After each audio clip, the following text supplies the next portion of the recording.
Okay, so I recently uploaded a video where I talked about going to a meeting of all adults with Tourette syndrome. And I got asked, what did we talk about during that time? And so to answer that, I will synthesize it. I'll make it quick, and I'm not even going to be able to go over everything we talked about because it was like, we had dinner, we were yapping, and then even after dinner, like we sat at the table for a long time. But there were a couple of subjects that stood out to me. For one, we were talking about, when we're out and about, and this was a New York City, Tourette Association chapter meeting, so an experience that we all share, is being adults with Tourette syndrome on the subway. And one person there was talking about how when he's on the subway, with his friends, and his friends are just talking to him normally while he's ticking, then the other people around will see that his friend isn't acknowledging the tics that he's doing.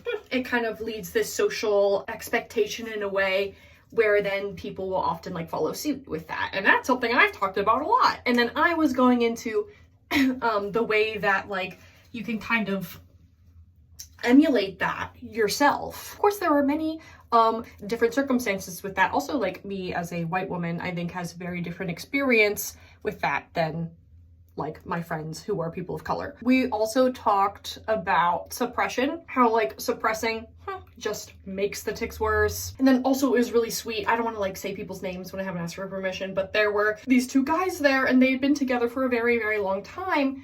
One of them had Tourette syndrome, one of them did not. He was just bringing, he was brought as a partner. But the guy who didn't have Tourette syndrome had this really sweet story about the night they met. And he was actually saying that what originally attracted to him to his partner of multiple decades was that he saw him in public from afar, and he was seeing him making these movements and noises. And he had recently read something about Tourette syndrome. It was his first time hearing about Tourette syndrome when he had read that thing. And what actually prompted him to go up to his now partner was, one, that he thought he was really attractive, but then two was that he was like, hey, I think that guy has Tourette's. Let me go up and ask him.